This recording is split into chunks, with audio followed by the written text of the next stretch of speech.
Hey y'all, welcome back to the Pain and Panic Trip Planning Podcast.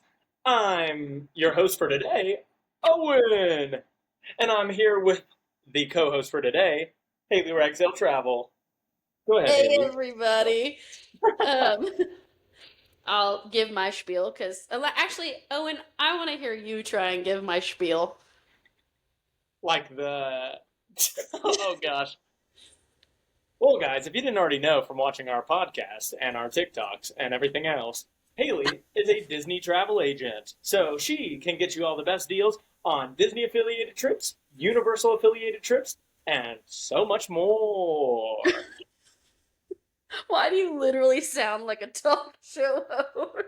Was that good? Was that good? And for today's contestant, that was great. Yeah, if y'all want to plan a Disney trip or a Universal trip, let me know. Reach out to me at Haley.Ragsdale at academytravel.com. Um, yeah. Owen, All lead right. your episode. All right. So for today's episode, we're doing something that I hold near and dear to my heart. Wait. It's pin time! That's right, everybody. We're going over what Disney pins are and everything you need to know about them, okay? Are you guys excited? I think the crowd's going wild.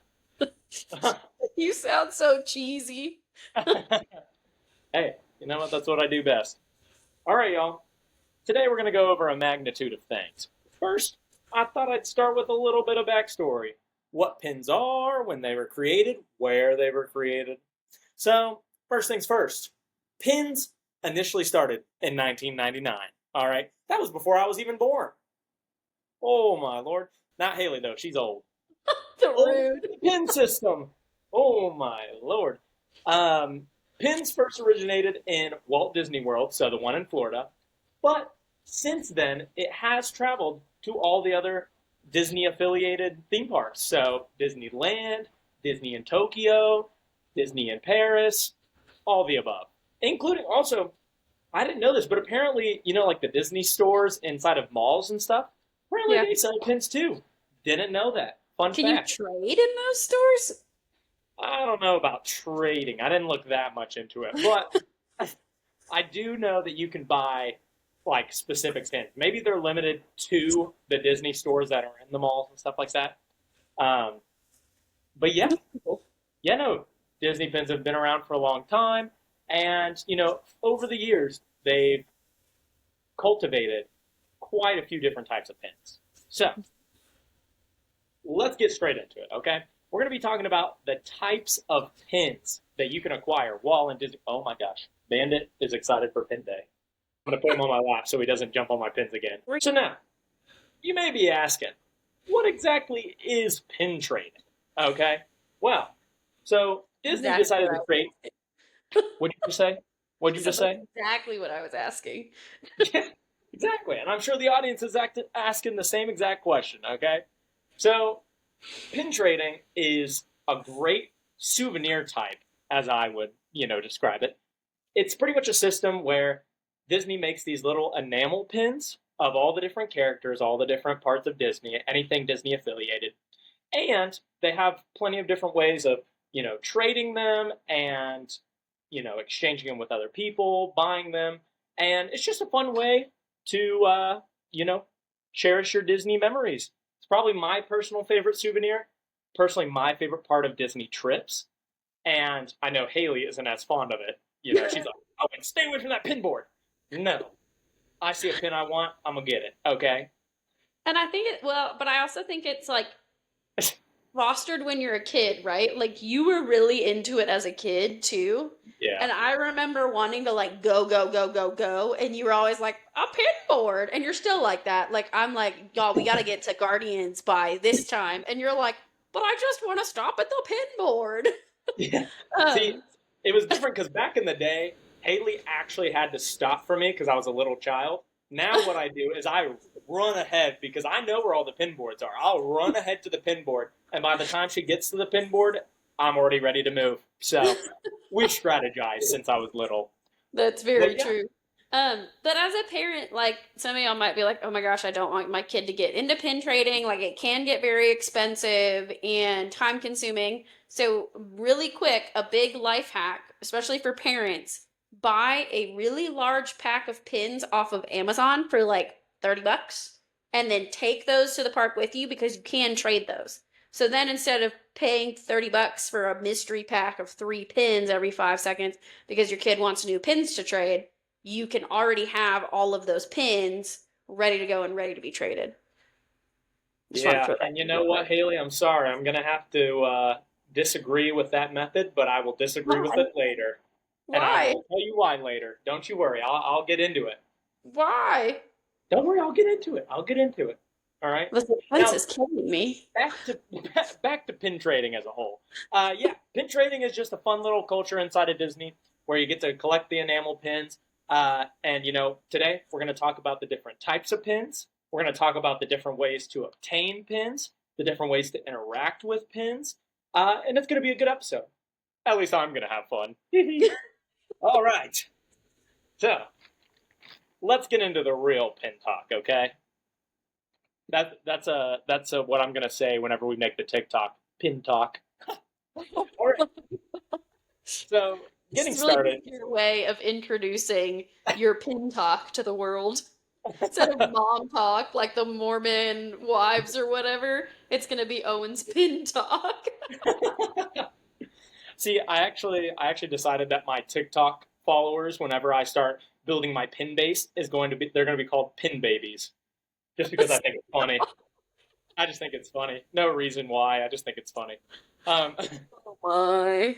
all right, let's get started talking about the different types of pins that there are at Disney. Okay, so first things first, the most common pin is the open edition pins. All right, so these are the pins that you're generally going to see a lot of whenever you walk into a store. You're going to see them on the wall, and it's just a singular pin that you buy, right?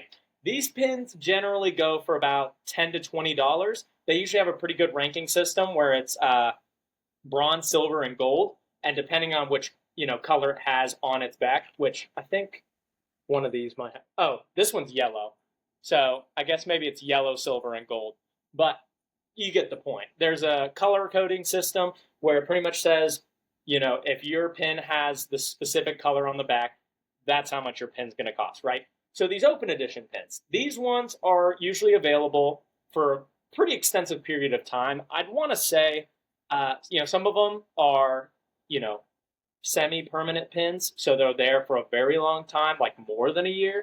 Most of them are probably only going to be there for a year just because, they still cycle a lot of the common pins, right? If you saw the same pin over and over again for the rest of your Disney trips, you'd be like, bore. But no, they cycle them pretty well. But yeah, so open edition pins, you'll just see them on a little shelf like this, and you'll be like, wow, I really like the look of that pin. How much does it cost? Flip it over, check the color, boom. Easy pin buy. I generally don't go for these pins unless I really, really like them, just because, they are one of the more expensive types of pins, especially when they're not really worth anything special, right? Like, they don't gain value over time. They don't, you know, they can't be traded as easily just because they're so common. So generally, these pins are mainly for the person themselves. If you like how a pin looks, buy it. This one, super cute. I love this one. It says, "My happy place is with you." I just thought it was really, really cute. It's got Mickey and Minnie on it with the castle. It's in a little heart shape. And then also these ones. These ones are Mickey and Minnie dressed in American attire. And then I also have this one. This one is a silver one. This one I specifically got from the Guardians ride, and it just has all the Guardians of the Galaxy characters on it. The Super fact that they're cool. still on the packaging. What? The fact that they're still on the packaging, like you're such a pin nerd. Hey, okay. Not all of my pins are still on the packaging, okay? I even have my little bag of pins here, okay? I just, I didn't have a specific place I wanted to put these. This one I think is also exclusive specifically to Epcot inside of the Guardians of the Galaxy ride. Oh, hey, Bandit. Oh, no, that's Mara. Oh my gosh. Say hi, Mara. Okay. Anyways, she looks like a naked turkey right now. He's But talking about his cat for everybody yeah, listening. yeah. This is Mara. She's a sweet baby. She has bad anxiety, so she looks half naked, but she's very sweet. Oh, Mara. Yeah, she also has a funky eye. She's definitely the problem child. Anyways, enough about cats. This is not a cat episode. This is a pin episode, okay? Yeah. A lot of different pins will be like this where they might be ride specific, they might be attraction specific, but generally I would still consider these open edition. I think most people would, just because, they're usually available year round and, probably this one indefinitely until they decide to release a new Guardians of the Galaxy pin. But yeah, open edition, they're probably the most common, but they're also the ones that that you're getting what you want. So if you're just getting started, that's one of those things where it's like, if you just want one pin as a souvenir, boom, open edition, easy. And if it's like you're not really into pin collecting, that's the way to go. Like, I love Hercules, so I'm going to go find a Hercules pin, and that's going to be my souvenir for this trip. Or I'm going to find a Walt Disney World pin for this year, and that's going to be my, souvenir for the trip. Yeah. Yeah, no, definitely. All right, getting into the next ones. These ones are limited edition, okay? So these ones are real fun. These ones are only out for, a month or a couple months at a time. They only make a certain amount of the pins. So that's how you know that they have a specific kind of rarity to them. Obviously, with that, they end up being a little bit more expensive. This one I'm about to show you is specifically $20. They usually like to release these limited edition pins whenever they're doing an anniversary or, just something special for a character. So like this one is for Horace Horsecollar. I actually bought this one with Jack. We both. Horsecollar. Okay, first of all, I really liked the art on it. It had the old-timey style. It was his 95th anniversary. And me and Jack just wanted limited edition pins to have. And I'm going to keep this forever. And then one day I'm going to look at a Disney, like, Etsy or something, and it's going to be like, this is selling for $2 million. Not actually. But is that one of the ones y'all got with, the Disney Visa? I didn't use a Disney Visa. But Jack might have. But Jack, remember y'all got a pin that it was exclusive to Disney Visa card holders. And so y'all bought them on his card so that y'all could get them. I don't know if that was this one or this one. This one is a Nightmare Before Christmas limited edition. This one, I don't think this one was celebrating anything specific. So it might have been that one. Yeah, I think it was just a limited edition for funsies. But it's a little snow globe, so, I mean, it's not really new, but you can see the snow inside of the snow globe, and obviously, Sally. Again. All right, so one thing I'm going to show you on these limited edition pins. I usually don't like to take them off his cardboard, but I'll do it for you guys, okay?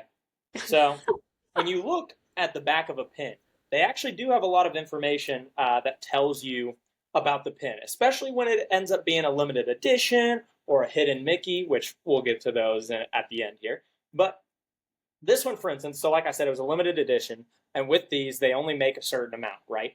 So, for instance, this one is limited edition of 4,000. So I don't know if it's going to show up on the camera, but right here, it lists limited edition of 4,000. And it just pretty much tells you how many they have circling, and I mean, it really shows you how rare they end up actually being. So let's go ahead and check the Sally one as well while we're at it, because, why not? These limited edition ones are fun. Two. What? That one's going to be one of two. Oh, I wish. I know it's not going to be, though. Oh, this one's actually less rare. This one's limited edition 4,500. So this one's actually less rare than the Horace the Horsecollar. But yeah, limited edition pins are fun. It's one of those things where it's like, if you just want to have the idea of being part of being a collector and kind of having that extra leg up, it's just kind of a fun thing. It was one of those, I'm not planning on buying a bunch of limited edition, because that's a lot of money. And, I don't, usually I'm whatever. Because they usually have a lot of extra on them, right? So it pops up, it might have some dangly bits. This one has the snow globe. So. But I just think it's fun to step your foot into the limited edition door. Buy one and just be like, yeah, I own a special pin. But you know what? there's another special pin that I think is worth it even more. And that's where we're going to get into the hidden Mickey pins. Whoa! Whoa! All right, Hidden so Mickeys. hidden Mickeys are super cool. Probably one of the coolest parts of pin trading, in my opinion, because you cannot buy a hidden Mickey pin. What? Then how do I obtain it, Owen? Well, let me tell you. You actually get these specifically by trading with cast members. So, at the beginning of every shift, what they will do is, the leader of the cast members, they will hand out these hidden Mickey pins or cast member pins that can only be obtained by trading with them. And usually they come in sets, right? So these ones, for instance, right here, this Wally pin was a hidden Mickey pin. Ways you know that it's a hidden Mickey pin is on the back. It'll say hidden Disney pin, and it'll say what part of the collection it is. So like this one is 1 of 5. Okay, so that means that there's 4 other pins that go with that collection, which I think I actually have. Yeah, don't you have like the ship? Yeah, I have a couple of the other ones from that set. Let me see if I can pull them out real quick. But yeah, hidden Mickeys are really cool because it's one of those things that you have to trade for. Here's one. So this one was the ship from Wally. And then we also have, I think I actually have 4 out of the 5. Yep. So here's one of the robot guys. I forget his name. And lastly, Do we know which one you're missing? What's up? Do we know which one you're missing? Yeah, I believe the one that I'm missing. Let me double check because I think I ended up getting. I think it's Eve, which I don't think I ended up getting her. Eve. Sorry, guys, I'm sifting through my pins real quick. Wally. I'll just do my Wally and Eve impressions for everyone. Eve. Oh yeah, that's sure to keep the audience here. Eve. Eve. Wally. Was that one good? That one felt like it was good. Wally. Was that good? That was pretty good. All right, let us know in the comments who had the better Wally impression. Yeah, for real. It better be me, because I'm the one who actually likes Wally. Yeah, I can't stand Wally. Yeah, I think you guys get the point. They come in these little sets, and like I said, on the back, they have where it says that they are part of a hidden Mickey set, and this one was 3 of 5. So you get the point. They come in these little sets, and you can only get them through cast members, which I think is super cool. Yeah. Another one that we actually Coolest way to get a pin. I think that's like the coolest way to get a pin, right? Like, it's like a cool memory too. Like, oh, I found the special edition Wally pin. Yeah. And you know what's funny is I actually didn't know about hidden Mickeys until our last trip that we just went on, the marathon trip. Yeah. And that's where I literally walked up, saw the Wally pin, and I was like, oh my God, I've been looking for a Wally pin. And that's when they told me about hidden Mickeys. And so I thought that was super cool, and that's definitely something I'm going to be looking for a lot more often. Another fun little hidden Mickey, I think this is hidden Mickey. It doesn't say so on the back, but I thought Morph was. No, Morph was from some kind of like random pack or something, I thought. I could be wrong. I don't remember. Let me look it up real quick. Haley, you talk for a second. Let me tell you the story about the Morph pin. Okay. So, we're in a minute, I bet we're going to talk about like the pin traders that are like, so most of your pin trading you're going to do at like one of the booths or something where there's a cast member. A lot of times, like the DVC booths will have them. You'll see them in the shops, and you go up and there's a pin board, and basically all you have to do is take one of your pins that you have on you and you put it on the board, and then you can take whatever pin you want. So that's how it works within like trading with a Disney cast member or something along those lines. But there are these like, I call them pin sharks because they're like, basically they're people who live in Florida, and they have, or most of them will live in Florida, they have books of pins, and they'll literally just like sit in Disney with their books of pins and try to trade pins with people and like basically hoodwink people into giving them really good pins for like a not so good pin that they just want to trade. So they're like big wig pin traders, right? And so we have been trying to find a Treasure Planet pin for years now for my husband because he's a huge Treasure Planet fan. There are very few Treasure Planet pins because it didn't get super big when it came out. And they had released this morph pin. And so we were asking some of the pin sharks, we were like, hey, do any of you have a Treasure Planet pin? And she was like, oh, I have a morph pin. And we were like, what do you want for it? Like, we'll give you anything. We've been trying to find a Treasure Planet pin for years. And so Owen's pulling out literally all of his pins. And he's like, I'll give you this. And she's like, no, I'll give you this. No, no. And she's like making all these comments about how Owen's pins aren't good enough. And I'm getting a little sassy. And I was like, look, what do you want? What do you want me to go in there and buy you? Because I know that's what you want me to do.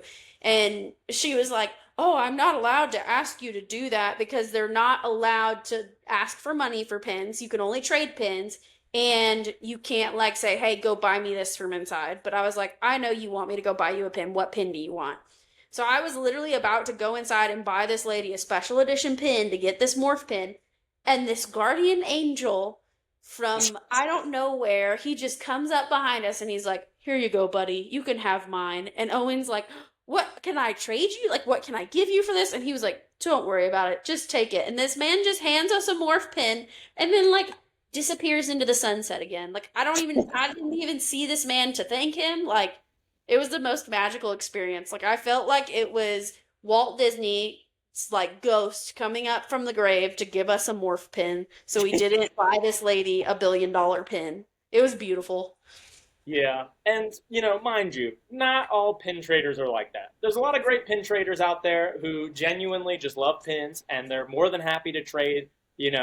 Honestly, usually they're willing to trade any pin that you want, and as long as you give them something, right? Like they're usually, especially with kids, they're usually really good with kids because they know that kids like specific things, and it can be a really good community. But that woman was evil. Yeah, evil. But she was a real pin shark. Yeah, that was a real pin shark right there. But yeah, that man blessed us with that beautiful morph pin, which I just misplaced. That man is a perfect example of like a pin trader who's doing it because he loves trading pins, right? Yeah. And then that lady was just trying to make an easy dollar. Like, yeah. And you know what? Afterwards, we looked it up, and it turns out this morph pin really wasn't that rare. So I actually just double checked. It was part of a hidden series, but it's still considered open edition. So I have seen the chart for it, but I guess each year maybe, or like each like certain time period they have for it, they come out with like 5 different types of hidden Disney collections, which I think the Wally edition was part of it. So I still think they are part of the hidden Mickeys. But anyways, this was part of the 2025 collection, specifically the pink collection. They had a bunch of different pink ones. So they had like Aurora, and they had other people. I think, I don't know. I have to look at the chart. Haley, if I find the chart, I'll send it to you to put in the video or something. Okay. But, yeah, it was part of a hidden set, but still considered open edition. But look how cute he is. He's a cute little guy. But yeah, so that's a little overview of hidden pin or hidden Mickeys. Now, next thing we're going to talk about is the special edition pins. So now, I think these are pretty similar to limited edition. They're out for more of an extended period of time, but these ones are generally going to be for like their events, their festivals, stuff like that. So like Festival of the Arts, they usually have pins that are special edition related to that.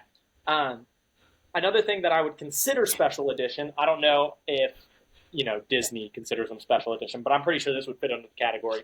But probably the race pins. Yeah, so, I was going to ask that. That's what I was going to say. So obviously, as you guys know, me and Haley, we participated in the Dopey Challenge during January. My first challenge, Haley's like bajillionth. And not bajillionth. It's like 4th, right? It was my 3rd Dopey. Okay. But right. I'd done a lot of the other Run Disney weekends too. But yeah.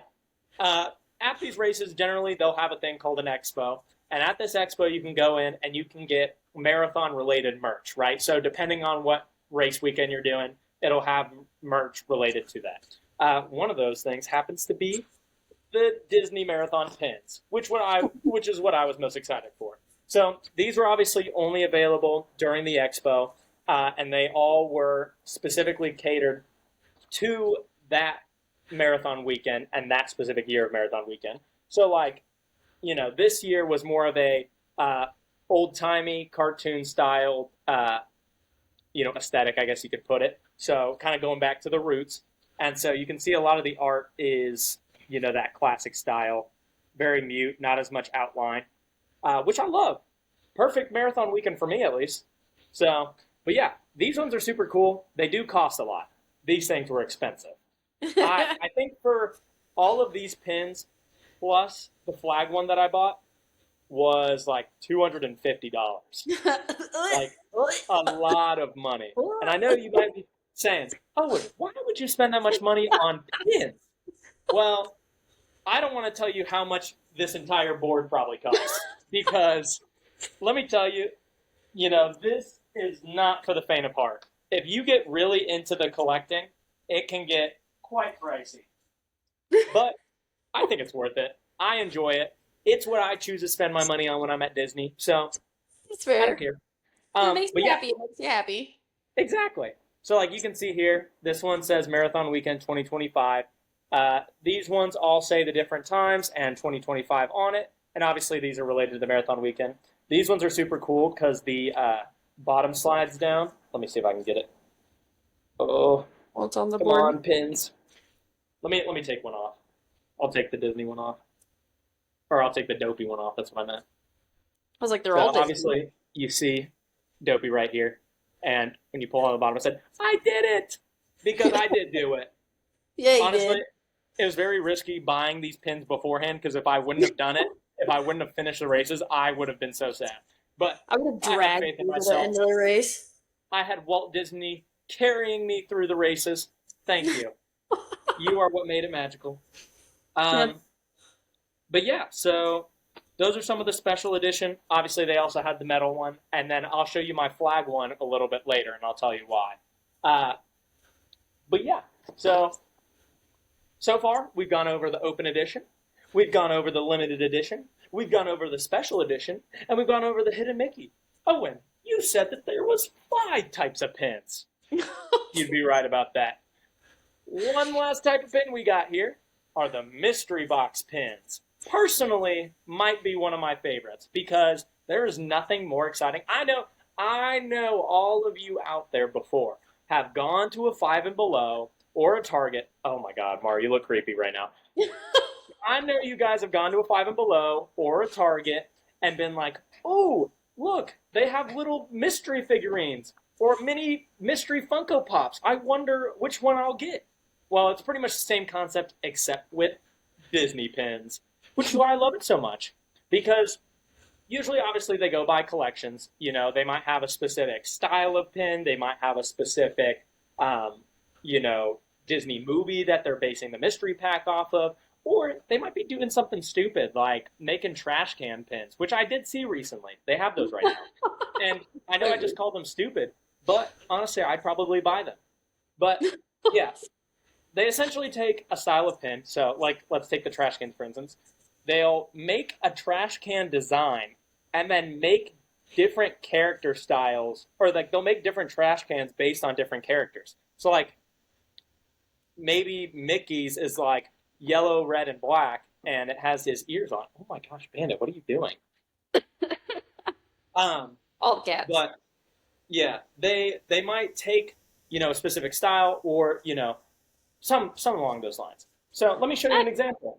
I will say I like the mystery pins, but yes, as a parent and as an older sister who acted like a parent a lot, they stress me out because I know y'all are going to buy 20 packs of mystery pins because you want to get all the pins and you never get like the one that you need. Yeah. Yeah, that is the rough reality of the mystery pins is obviously you don't know what you're going to get. And each pack usually runs you, close like $15 to $30. Like it can get pretty expensive. I'm about to show you. Most of the packs, it's more than one pin. Like you usually get like 2 to 3 pins in a pack. depending on the Yeah. Yeah, no, like you'll usually get at least two. Sometimes they're smaller, but even the smaller ones, they tend to be a case where you're going to be okay. Haley, I think you have the other one in the set that I was going to show, but let me show you the set real quick. These are actually ones that we were collecting on our last trip here, and they're honestly probably some of the most adorable pins. So as you can see, they're Oh just yeah. like little circle pins in like a specific little style. This is one of my favorites, the Haunted Mansion themed. Did I give you And the Walt pin? I think you have the Walt pin. Yeah, I Does do. I think you do. Because I don't have the. Oh, wait, no, I do have the Walt pin. I'm I being was gonna say, crazy. I thought I ended up giving it to you. I think Okay. you did.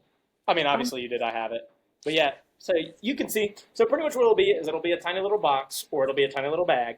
And it'll have a list of like, maybe like 6 to 12 different types of pins that you can get from the pack, right? It'll tell you you're going to either get 2 pins, you're going to get 1 pin, you're going to get 5 pins. It just kind of depends on the pack, right? And it'll tell you how much it costs. But as you open them, you try and collect all the pins. So as you can see, I have 6 from this collection. Let me see if I can get all 6 of them on my hand at once. Might be a little hard here. I think this was an 8 pack, so it had 8 different ones that you could get. which ones did Um, we not get? so here's the 6 of them together. And But yeah, like, to be fair, when we were getting these packs, I don't know how many stupid Tinkerbells we got. Like, we got multiple Tinkerbells and like multiple orange birds, and it was just like we just wanted like Walt. Like we wanted the Walt and the Mickey pin. yeah. I think the Walt Mickey pin and then the Haunted Mansion pin were the number one pins that we wanted to get from the collection, and Yeah. obviously we ended up getting them. So, oh, there was also a Dumbo pin, which I think you have the Dumbo pin. Ooh, I think I do too, but Lord knows Yeah, where that is. yeah. We don't have to pull it out, but you guys get the point. They're just kind of they'll just have different styles about different movies. These ones Yeah. are the racers, my 2 favorites, Penelope von Schweetz and Yeah. Jubalina Bing Bing. Jubalina Bing So, Bing. Uh, yeah, they had a whole racer collection, and these were the 2 that I wanted, and I ended up getting them. It took me forever. Oh, no, no, no. I think I got Jubalina on my first try, which, she's my favorite. But then I really wanted Vanellope, so I had to open like 10 more packs to get her. But I eventually did get her, and then I used the rest of the racers as trading material. That's pretty much the best way, in my opinion, to do it. A little expensive, but, you know. or you just Also, buy a big pack on Amazon and trade. we'll get to that because I gotta debunk that as a viable source. But obviously, buying the mystery packs can get expensive, right? But don't lose hope because there's a lot of people out there who, might be looking for a certain one in a collection. And then, like I said, I usually take the ones that I don't want and trade them off. So, like, let's say you were looking for Taffeta, right? Taffeta was one of the other options. I did not care for Taffeta. She's annoying. She's mean. She bullies Vanellope. And, I think she's stupid. Anyways, I didn't want the taffeta pin, so I traded it off. I'm sure that there was someone out there who was looking for the taffeta pin, and they were like, oh my gosh, I've been looking for that one. And, so all I'm trying to say is if you are not wanting to buy the mystery packs because they're too expensive and you're worried you're going to waste your money, that's okay. You might get lucky and find them on a board. Or, if you see people who are trading pins, go up and ask them, hey, do you happen to have this specific pin? And, if you came up to me and was like, hey, do you have a taffeta pin? I'd probably be like, yeah, here, take it. It's garbage to me. It's But, garbage to me. all in all, I think the mystery packs are my favorite because, you can usually, oh, Bandit just hit me with his tail. Oh, but they're also, sometimes you can get mystery packs that are limited edition. For instance, the Donalds. This Oh was yeah. actually a collection that formed a Donald hat, and if you got all of them, it would make the hat like all together. I only bought like 2 or 3 of them just because I just wanted to have a couple of them, and they were super expensive. I mean, they were like $25 per pack, and you only got 2 per pack. So I really just wanted it to be able to have the super cool 3D thick block blue Donald pin.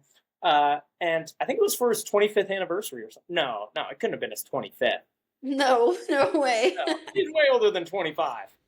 What am I thinking? That was. Well, Disneyland's got their 70th right now, so it had to be, I don't know. Let I me. don't know. It might have just been for like the Disney World, would they just do the 50th anniversary or oh, it might have been the 100 years of magic because it was like Disney Studios celebrated 100 years or whatever. Oh, it was his 90th anniversary. That's what it Okay. was. Yeah, that makes more sense. Yeah, so Um, that was a limited edition specifically for his 90th anniversary. Super cool, super fun. I love getting a couple of those pins just because they look cool, and I love Donald. But Speaking of limited edition anniversary pins, do you know about the Disneyland pin right now? no. So right now at Disneyland, they're celebrating their 70th anniversary, and you can go and you can buy this like giant key, like it looks like a giant toy key, and then you have to take it to like all of the different key points in Yeah, Disneyland. I And did then see once that. you get all of the key points, it opens up and you get a special edition pin. I didn't know you got a pin afterwards. Oh my god, I Yeah. totally would have. I totally would buy that if I was there. Never been Yeah. to Disneyland, but Now we should just go to get the pin. Why not? I guess so. I guess we have to go now. How exciting! Oh my gosh. Um, Oh, my fingers are magically booking a trip to Disneyland. I'm just kidding. but yeah, How is this so happening? different type of pins. We had open edition, limited edition, special edition, hidden Mickeys, and mystery box. Uh, there's tons of different little subclasses inside of all those types of pins. Like, there's pins that you can only get through using a Disney Visa, like Haley was talking about earlier. There's certain pins that you can only get at certain resorts. Those would probably be considered special edition. But yeah, there's totally huge variety of pins and super fun. All right, so next, what we're going to talk about is ways to obtain pins. Okay, Woo! so this is where the magic happens. This is where I tell you how to get the money that you're looking for. All right, so first up, obviously, we have mystery packs, okay? So mystery packs, obviously, you buy the mystery pack, you get a random pin from the collection. Uh, that's a pretty expensive option, especially when you don't know what you're getting for. But generally, if you didn't come to Disney prepared with like pins ahead of time, then this is an option where, you can get multiple pins in a pack and just, start trading them off, right? So, if Yeah. you buy a pack of 5 and then you have 5 opportunities to either get one from that collection that you like, or if you want to use those pins to trade, then you can find 5 pins that you really do love. So, it doesn't have to be expensive. You don't have to buy all the packs for a certain, collection, right? But, It's that can definitely be a way. buying mystery pins at the parks. That's the cheapest way to get pins to trade. Yeah, yeah. If you're at the park, I'd say that's the best option. If you're wanting to do the trading aspect, which I think is the most fun part about the pin trading. Yeah. Uh, Exciting. Other way that you can get big collections of pins is you can go to Haley. I know you know the name of this. It's the warehouse place. Oh yeah, it's like basically if you go to the outlet mall by Disney World, it's basically like an outlet store for Disney. So when they pull all of their merch off of the like shelves at Disney, they send it there, and then that way you can buy all of like their items on clearance. Basically, it's like their Yeah. clearance store. It's their outlet store. Hi, Bandit. Um, yeah, no. So the warehouse that Haley's talking about, they do sell a lot of that good discounted merch, and they just so happen to also sell, overprinted pins. So like pins that might have not sold as well, pins that might have just overprinted in general, or just old pins that just ended up, being discontinued.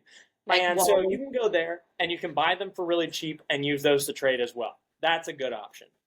Now, Haley was saying earlier, oh, Owen, we can Waiting. just buy them in bulk on eBay. And I will say, we were guilty of this when we did it for this last trip. We ended up buying a 50 pack on eBay.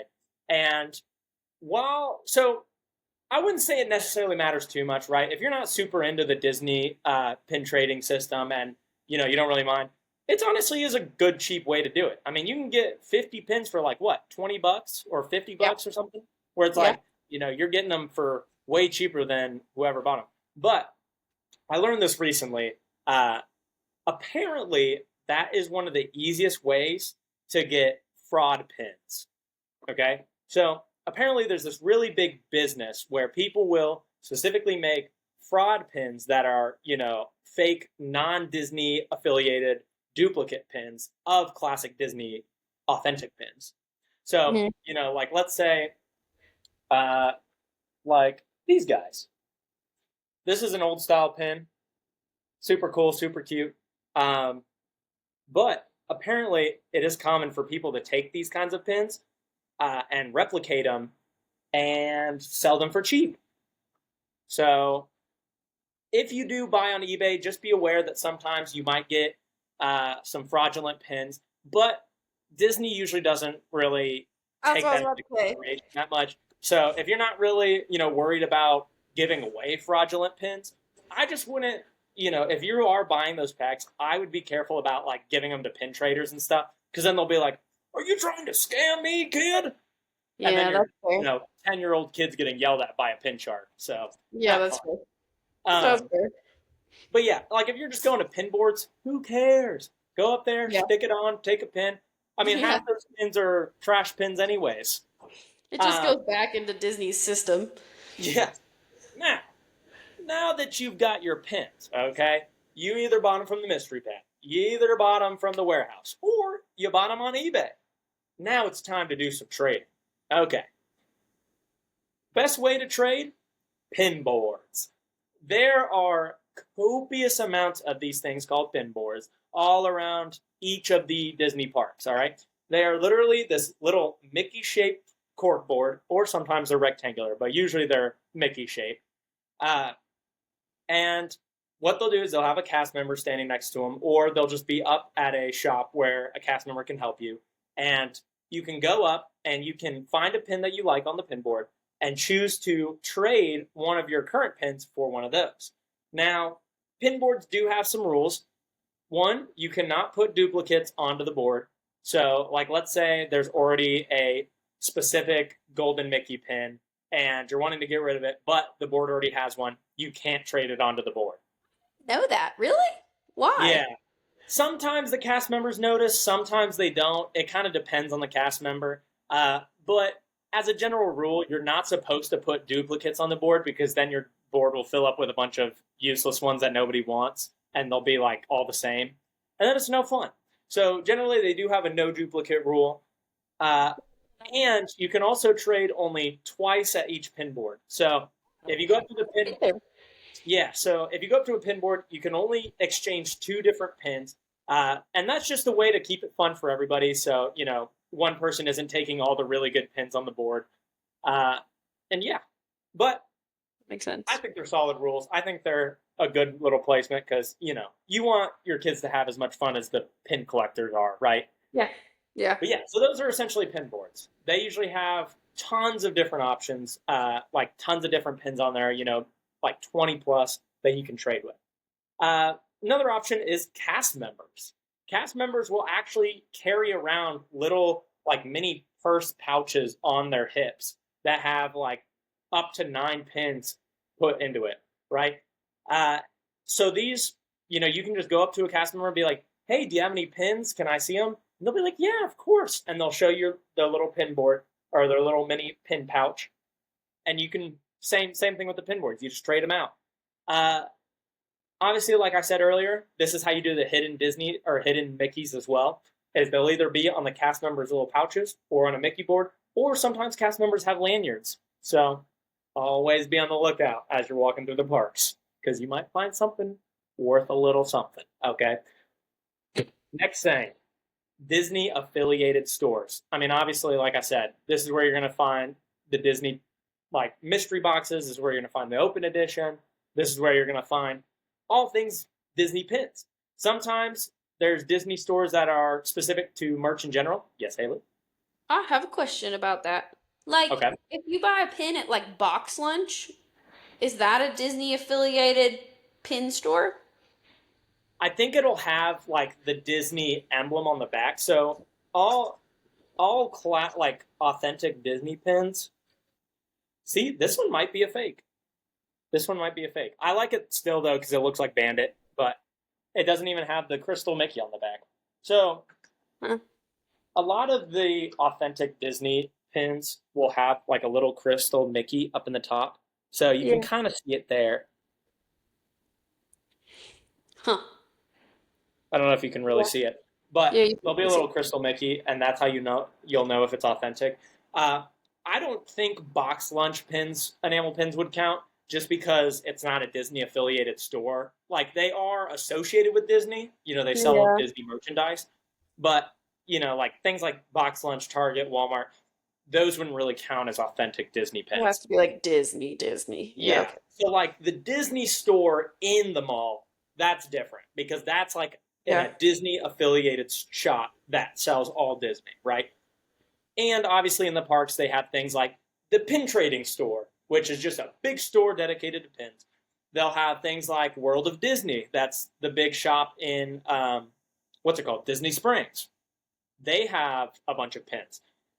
And so, you can just go around to the different shops. Almost every shop in Disney will have some sort of pins. A lot of them will have pin boards in them. I mean, it's almost impossible to not find a pin board on your Disney vacation. So just be on the lookout. Be searching. If you keep an eye out for them, you're bound to find them. 100%. Uh, Obviously, Haley talked about it earlier, but pin traders. So these are people that are not officially Pin or like sharks. technically, yeah, pin sharks. They're not affiliated with Disney. They're not actually cast members. They're just people who really love pin trading. Okay, so they will literally set up outside of shops. They will set up in specific locations. Like for instance, Hollywood Studios. When you enter, there's like a little like photo hut over to the left of It's, the entrance, and you it's will so literally weird. find like 3 or 4 pin traders just sitting on a sofa with like huge binders full of pins. It's literally Um, so weird. yeah, honestly, Like like go I in just to usually, experience it because it's so weird. yeah, we've talked to pin traders like once or twice. Like once when we just wanted to experience it, twice when we were looking for the morph pin. But Yeah. honestly, I don't really like going up to the pin traders because, like Haley said, a lot of them are pin sharks. Obviously Yeah. not all pin traders are bad. Some of them are really sweet, but most of the time they aren't really interested in trading. They're more interested in showing off, in my opinion. Yeah, pretty much. Like you can be like, "Oh my gosh, I've never seen that pin before. What do you want for it?" And they'll be like, "None of your pins are worth anything to me." And you'll be like, Literally. "Oh, okay. I'm sorry. I didn't know I was scum of the earth." But yeah, you might have some luck trading with some of them. Some of them are really nice, and they'll give pins to your kids, especially if they're not any of their special limited edition pins. Yeah. But it's not always bad to ask. Honestly, maybe they're just being hostile because I'm so handsome. I don't know. They smell They're like, bad, and I you don't. have really cool pins, sir. Not I'm just kidding. me. I don't want to hate on the pin sharks too much, especially if I'm going to enter the pin scene. Okay. Uh, Yeah. So you can have your pin babies. yeah, yeah. But yeah, so that's it for ways to obtain. Those are the main ways. I'm sure there's other ways that I'm forgetting about, but those are the best ways, in my opinion. All right. Last thing we're going to talk about is what are the best ways to show off your new pin bling, Owen? Let me tell Gosh. you. So, first things first, the most obvious answer are the lanyards. I personally don't have a lanyard. I don't know if Haley has a lanyard on No. her anywhere around her. Um, No. but if you go to a Disney store, a lot of the times you can buy like Disney lanyards that already have pins on them too. So, like if your kid is just starting out, that's also a great way to enter the scene, is because not only do you get the lanyard that you can then put the pins on, and your kid can wear them around Disney and be like, look, I have pins. But that's also a really easy way to get like 4 or 5 pins off the bat that then they can trade. And usually those are themed as well. So like I know one of them was like it was like the Toy Story ball and like a bunch of like side characters next to it. So like there was one that was like Nemo with the Toy Story ball. There was Woody with the Toy Story ball. The And so on Pixar and so forth. ball, you mean? Pixar ball, my bad. I know it from Toy Story, okay? Don't be mean to me. Um, but yeah, so those lanyards, super easy way to get your kids started, and honestly, that's the most like logical way to show off your pins. But we know I don't do things the logical way, so let me show you what I've got. So I think this was like 3 trips ago I started doing this, but I realized, Owen, I don't need a lanyard for my pins. I mean, I hate wearing it around my neck, and I always have a bag with me anyways, so why not just stick them to my bag? All right, so this is my Disney bag. I take this to Disney every time we go, and I chose to put all of my favorite pins on there. Now, little advice if you are going to do something like this, where you're going to put them on the outside of a bag like this, use the perma pin bags. Okay, so whenever you're doing the Disney pins, most of them will have a little back like this.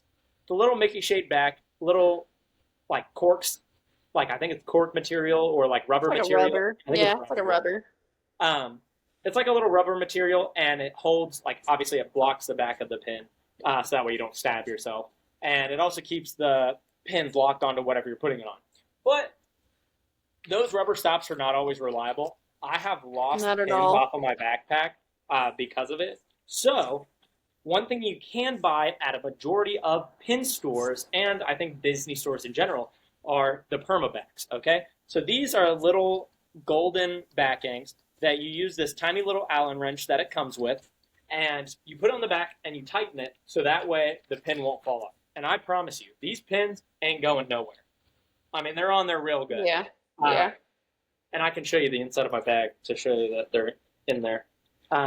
You can kind of see how I have them permabacked on there, so that way they stay forever. Oh, Yeah. this was Disney's 100th anniversary or something like that. Yeah. I don't know. Yeah.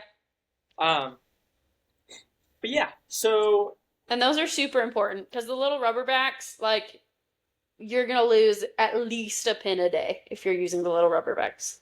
yeah, because obviously when you're wearing this on your back, you're going to be moving around a lot. You're going to be taking it off your back to set down in different places, specifically for rides. You might put it in a locker. So you want to make sure your pins are nice and secure if you're going to do something like this.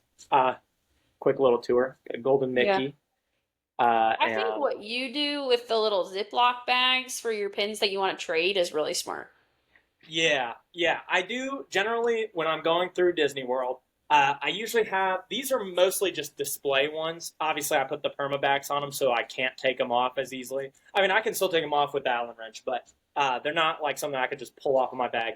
These are meant to stay on my bag. These are a lot of my favorites. I think they fit the theme of my bag, so that's just how I do it. But I always bring Ziploc bags with me because one, I always have extra backings. This is my backing bag. It also has my permabacks on it, are in it, and then I have my trading pins. So these are pins that I either have duplicates of, or they're just not my favorite. Like I personally don't like Dumbo.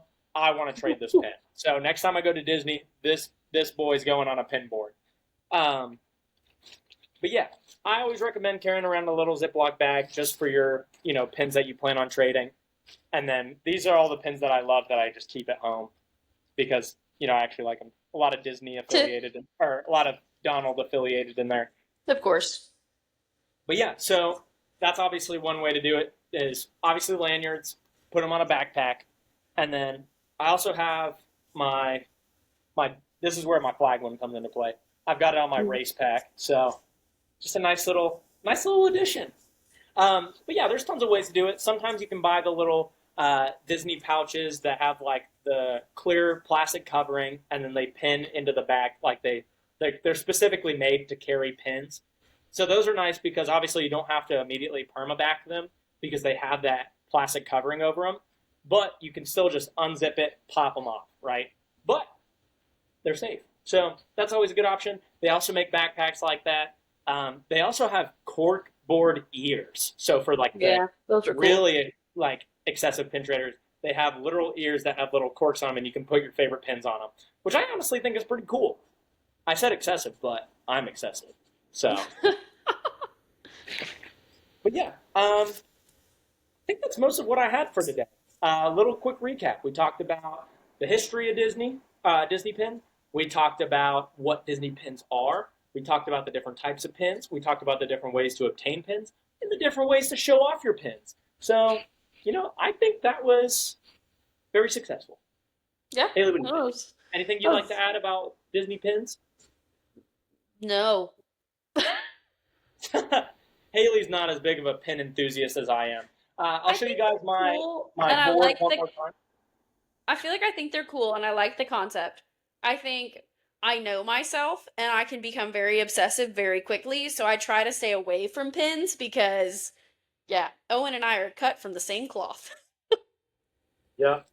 I love my Disney pins. All your pins. I love my Disney pins. But yeah, uh, thank you all for watching. I thought today was a very fun episode. I definitely enjoyed talking about my pins. If you guys are thinking about planning a Disney affiliated or a Universal affiliated trip, let Haley know at Haley Ragsdale Travel or through her email. Haley.Ragsdale at academytravel.com. And Haley, anything you want to add for the outro? Um, if you want to plan a trip, like Owen said, contact me. If you want to hear more about pin talk, let Owen know. Hit him up. Yeah, Like this I'm gonna start. video. Like I'm this gonna start episode on making. the podcast. I'm gonna start making some TikToks based on pins. So Yeah. you pin babies better get ready. Yeah. Other than that.